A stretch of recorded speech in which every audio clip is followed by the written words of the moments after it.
MultiCloud networking.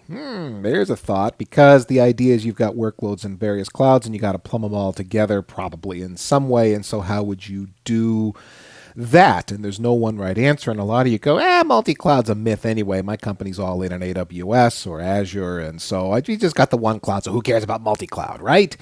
Well, my friend Chris Wall over at Wall Network posted about multi-cloud, not networking specifically, but multi-cloud in general. And he makes the case that multi-cloud is happening. It is increasingly commonplace. It's not just we're all in on AWS or we're all in on Azure. It's we're in the right cloud for the right reason to solve whatever the technical problem might be. And in the article, that's really what he focuses on. He explains, you shouldn't really be using clouds as the least common denominator because, spread the applications across the clouds and somehow that's better, but we're only going to use the bare minimum of features so we can do everything the same across all clouds. He dispels that notion and says, no, pick the right cloud for the right reason, for technology reasons. Not every cloud is the same. They each do things in a particular way that might be good for a particular workload.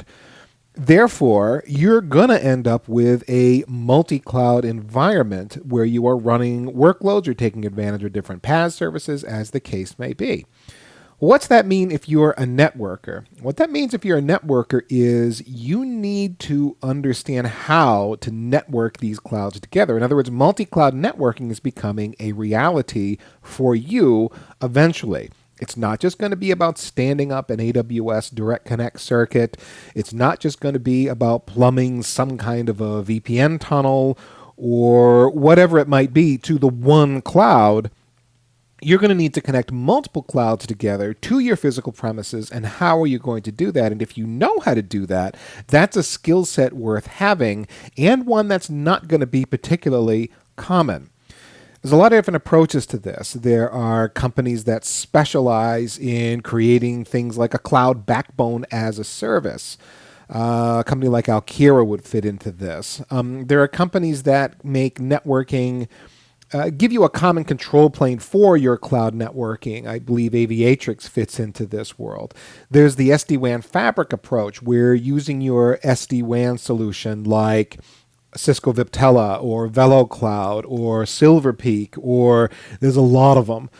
You extend that SD-WAN fabric into the cloud and into each of the places where you have a cloud presence, and just make your cloud endpoints to become part of your SD-WAN fabric and allow the SD-WAN solution to figure out the optimal traffic path from any given point, because they just look like two more remote offices, if you will.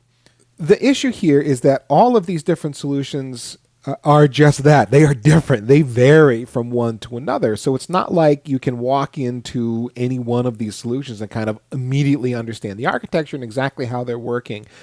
Rather, if you're to become an expert in this area that is building out a robust multi-cloud networking environment for your organization, it's going to require some time and investigation to understand what all the various pieces and parts are that make up these solutions. This is a skill worth having. If you have this skill, if you can say, I understand how to build out efficient, effective, resilient, performant multi-cloud networking architectures, that's a big feather in your cap. That's something you can market to different companies and name your own price.